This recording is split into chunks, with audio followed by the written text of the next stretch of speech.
A clean break? Or a story that doesn't quite add up? When Chris Van Hollen confronted Howard Lutnick over his past ties to Jeffrey Epstein, what started as a simple question quickly turned into a high-stakes clash over truth, timing, and credibility. Thank you, Mr. Chairman. Secretary Lutnick, as I said in my opening statement, you led people to believe that you had cut off all contact with Jeffrey Epstein after the 2005 encounter you and your wife had in his apartment. But as I'm sure you know, the Epstein files show a very different record of interaction. Why did the Epstein files show you coordinating a meeting and planning a visit with Jeffrey Epstein on his private island in December 2012? Thank you for the question. I'm glad to be here to make it clear that I met Jeffrey Epstein when I moved to a house next door to him in New York, right? And I met him then. Over the next 14 years, I met him 2 other times that I can recall, 2 times, and that is none for 6 years. So 6 years later, I met him, and then the year and a half after that, I met him, and never again. Probably the total, and you've seen all of these documents, of these millions and millions of documents, there may be 10 emails connecting me with him, probably about 10 emails connecting me with him over a 14-year period.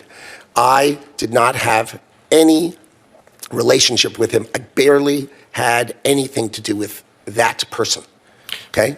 Secretary Lutnick, I think you understand the root of concern here. It's the way you described very emphatically your first encounter with him in his apartment, said you were disgusted, would never have any contact with him again. Did you, in fact, make the visit to Jeffrey Epstein's private island?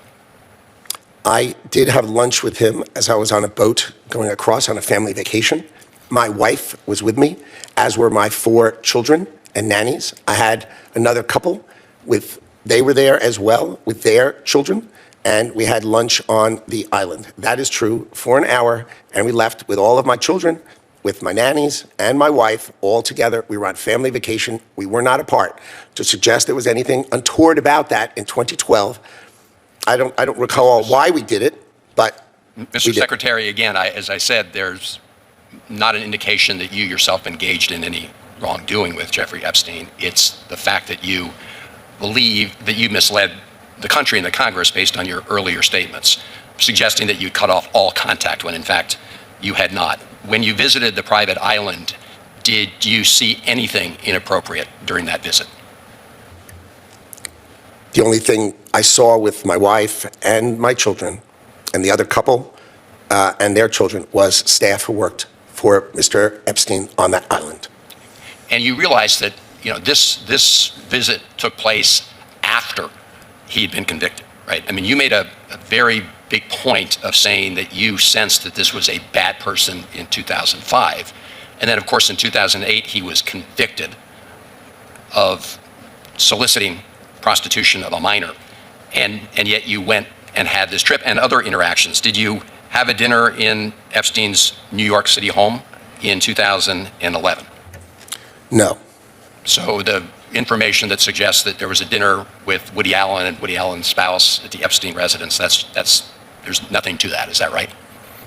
I actually don't know what you're referring to. There was, look, I looked through the millions of documents for my name, just like everybody else. Yeah. And what I found was there was a document that says that I had a meeting with him in May, I think, for an hour at 5 o'clock. Okay. Not dinner or otherwise, for an hour at 5 o'clock. All right. There's also a reference to the fact that Epstein had expressed an interest in meeting your nanny. Do you know whether Jeffrey Epstein ever met with your nanny?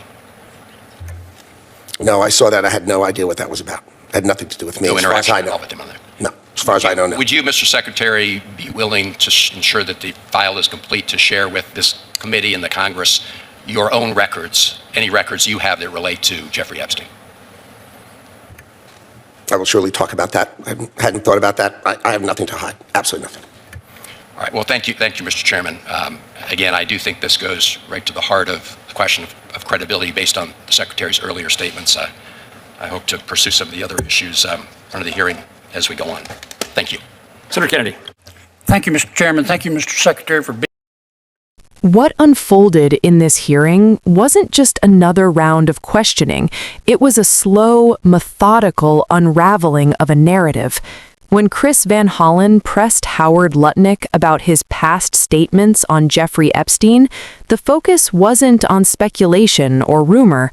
It was on something far more concrete, the gap between what was said publicly and what documented records appear to show. Lutnick's earlier claim was simple and definitive. He had cut off all contact after an uncomfortable encounter. That kind of clarity leaves little room for interpretation. But when confronted with evidence suggesting continued communication and even a visit years later, the conversation shifted. Suddenly, it wasn't about whether the interactions were frequent or meaningful. It was about whether the original claim was accurate at all. The admission of a visit to Epstein's private island marked a turning point.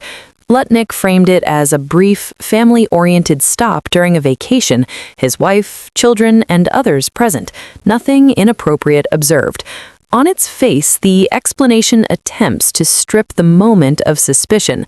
But context matters, and this visit occurred after Epstein's conviction had already cast a long shadow over anyone associated with him. That's where Van Hollen's line of questioning becomes sharper and more strategic. He makes it clear that he's not alleging criminal behavior. Instead, he zeroes in on credibility, arguably one of the most valuable and fragile assets in public life.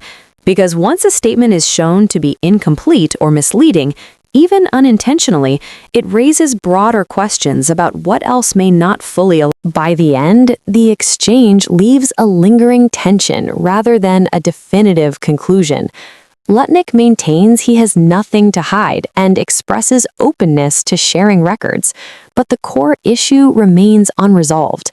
In moments like this, it's not just the facts that matter, it's the consistency of the story, and when those two don't perfectly match, doubt has a way of filling